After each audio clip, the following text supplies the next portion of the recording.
This is Kamen America Volume 10. What I've got right here is the Sun Chapo cover. It's an absolutely beautiful cover, and I've done an overview of the first 9 volumes of Kamen America, also touching on the side content, but this will be just a review of the 10th volume, and I'm going to get into the story, so if you don't want any spoilers, I would suggest clicking off now.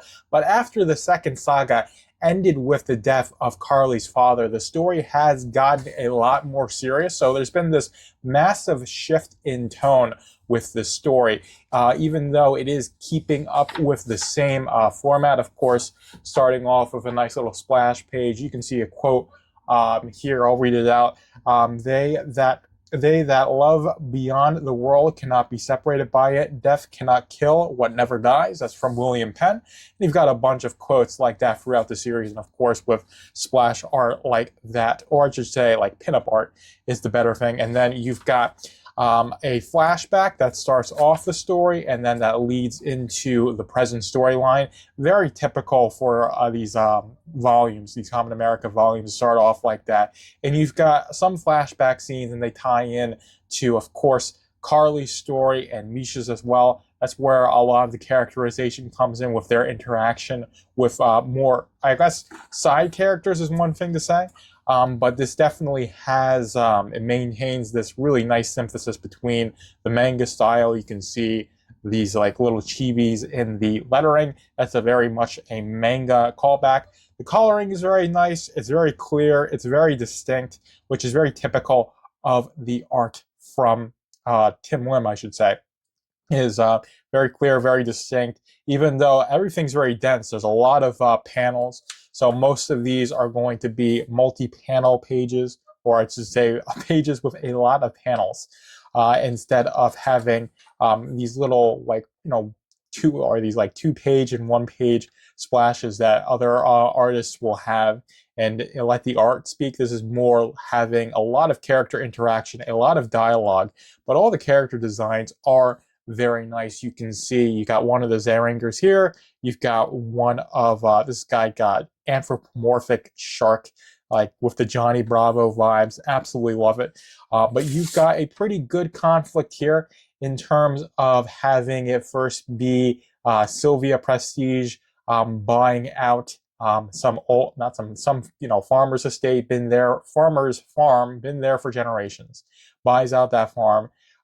Because they want to, I think, use it to build more stuff for the automatons, because you've got this light versus dark thing that's been going on, I think, ever since like the beginning of the second saga. That's really where it's been starting, having this idea that humans are polluting the world with light and everybody needs to wear dark suits and not use electricity anymore. So you've got the light states and the dark states.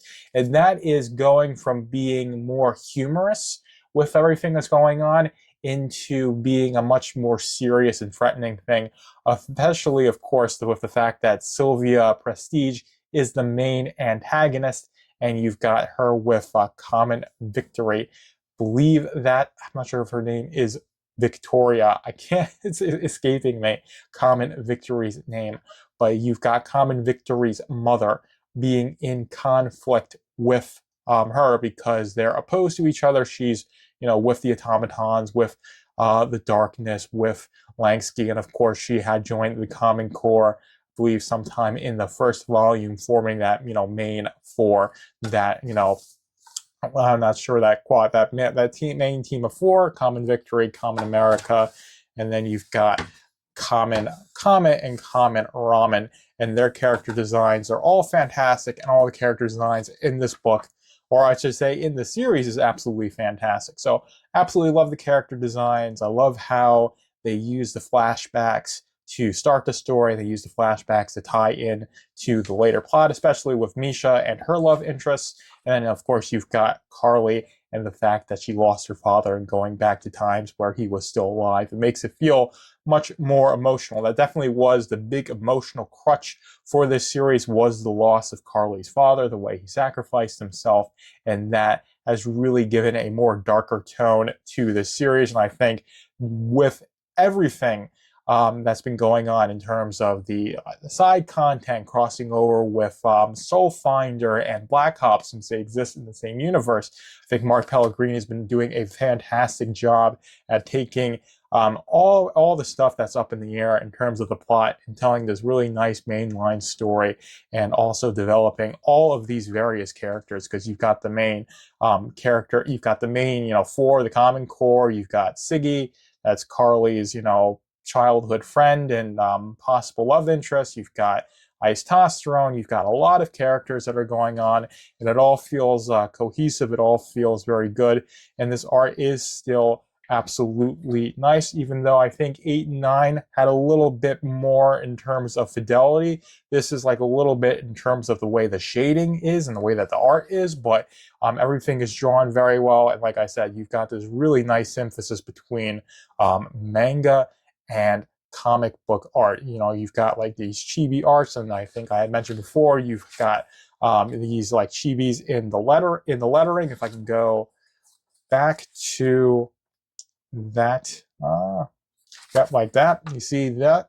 So just taking these styles, or taking what works in manga and what works in American comic book art in terms of having like fully rendered figures and complex action scenes, along with the more, I'd say not cutesy, but definitely that much more softer style of drawing that you see in manga, where you're using more curved lines, you're using, let's say, yeah, definitely less detail to make like the chibis, and of course having those very classic facial expressions that are very much part and parcel in the anime and manga experience. So absolutely love what Tim Lim does in terms of synthesizing this, in terms of how clear, distinct it is. Coloring is always bright, always helps to keep stuff separated, but this is definitely a fantastic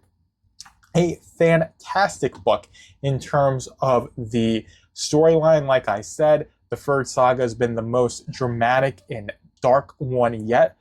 It's definitely very much a tonal shift from the first saga, where it starts off very light and fun, and it feels very, I'm not sure casual is the right word, but it feels very low stakes. It feels like Carly is just doing the Common Core as like this, exciting job that, people dislike her for doing it. And it becomes into what it is now, where she's, lost her father, everybody's against her, and it seems like, she's going to have, criminal risks at her, because she's going up against people who have the government and these massive corporations in their pocket, and they're using that power against her and her friends as well. So this is definitely a very good direction for the story to go. It's becoming more serious, more developed, as these characters become more mature and more developed as well. So it's going to be very exciting to see where this goes in the future. And of course, with the fact that there is a plethora